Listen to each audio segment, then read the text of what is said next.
Please माननीय सदस्य गरिमा प्रतिष्ठा बनाए रखें। भारत की संसद में आप प्लीज बैठे बैठे टिप्पणी नहीं करें और नए माननीय सदस्य बैठे बैठे टिप्पणी कर रहे हैं। आदरणीय अध्यक्ष जी, ये दल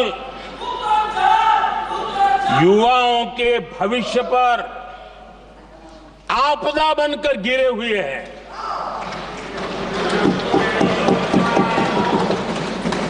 आदरणीय अध्यक्ष जी, हम कैसे काम करते हैं ये हरियाणा में अभी अभी देश ने देखा है। बिना खर्ची, बिना पर्ची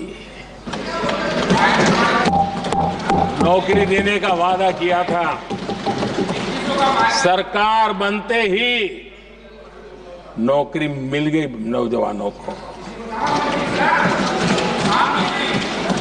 हम जो कहते हैं उसी का परिणाम है।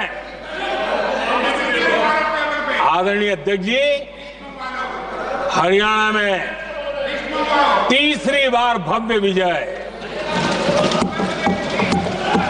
और हरियाणा में के इतिहास में तीसरी बार विजय, ये अपने आप में ऐतिहासिक घटना है। आदरणीय अध्यक्ष जी, महाराष्ट्र में भी ऐतिहासिक परिणाम, जनता जनार्दन के आशीर्वाद। महाराष्ट्र के इतिहास में सत्ता पक्ष के पास इतनी सीटें पहली बार ये जनता जनार्दन के आशीर्वाद से हम करके आए हैं।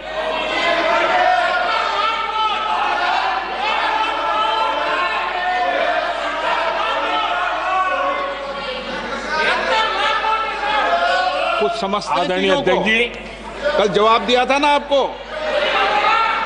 चलिए। आदरणीय राष्ट्रपति जी ने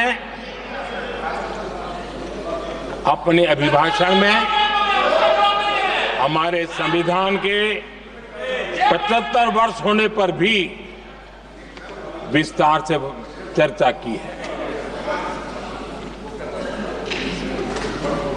आदरणीय अध्यक्ष जी, संविधान में जो धाराएं हैं उसके साथ साथ संविधान का एक स्पिरिट भी है और संविधान को मजबूती देने के लिए संविधान की भावना को जीना पड़ता है। और मैं आज उदाहरणों के साथ बताना चाहता हूं। हम वो लोग हैं जो संविधान को जीते।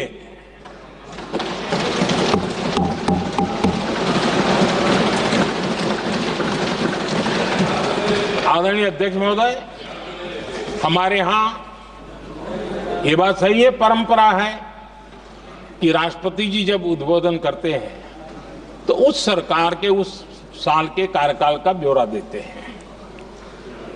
उसी प्रकार से राज्यों में गवर्नर का जो उद्बोधन होता है सदन में, वो उस राज्य के कार्यकलापों का ब्यौरा देते हैं। संविधान और लोकतंत्र का स्पिरिट क्या होता है? जब गुजरात के 50 वर्ष हुए, गोल्डन जुबली ईयर मना रहे थे और सद्भाग्य से मुझे उस समय मुख्यमंत्री के रूप में सेवारत था मैं, तो हमने एक महत्वपूर्ण निर्णय किया। हमने किया इस गोल्डन जुबली ईयर में पिछले 50 वर्ष में सदन में जितने भी गवर्नर के भाषण हुए हैं, मतलब उस समय की सरकारों का ही वाहवाही उसमें होती है, हमने कहा कि उन 50 साल में जितने भी गवर्नर के भाषण हुए हैं सबको ही एक पुस्तक के रूप में तैयार किया जाए, ग्रंथ बनाया जाए और आज सभी लाइब्रेरीज में वो ग्रंथ अवेलेबल है। मैं तो बीजेपी वाला था, गुजरात में तो ज्यादातर कांग्रेस की सरकारें रही थी, उन सरकारों के गवर्नर के भाषण थे, लेकिन उसको भी प्रसिद्ध कराने का काम भाजपा से बना एक मुख्यमंत्री कर रहा था। क्यों? हम संविधान को जीना जानते हैं, हम संविधान को समर्पित है, हम संविधान के स्पिरिट को समझते हैं। आदरणीय अध्यक्ष जी,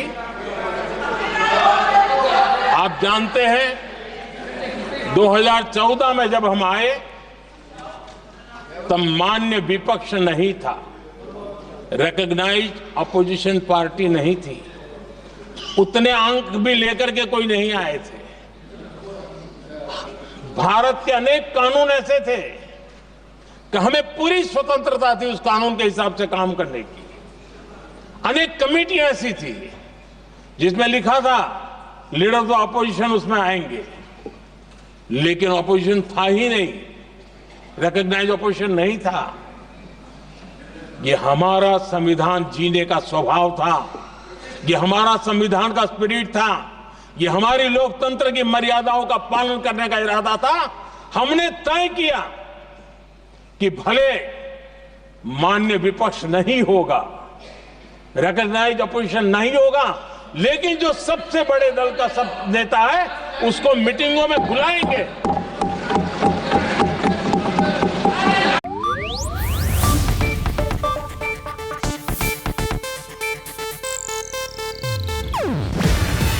ಇದು ಏಷ್ಯಾನೆಟ್ ನ್ಯೂಸ್ ನೆಟ್ವರ್ಕ್ ಪ್ರಸ್ತುತಿ. ನೀವು ನೋಡ್ತಿದ್ದೀರಾ ಏಷ್ಯಾನೆಟ್ ಸುವರ್ಣ ನ್ಯೂಸ್.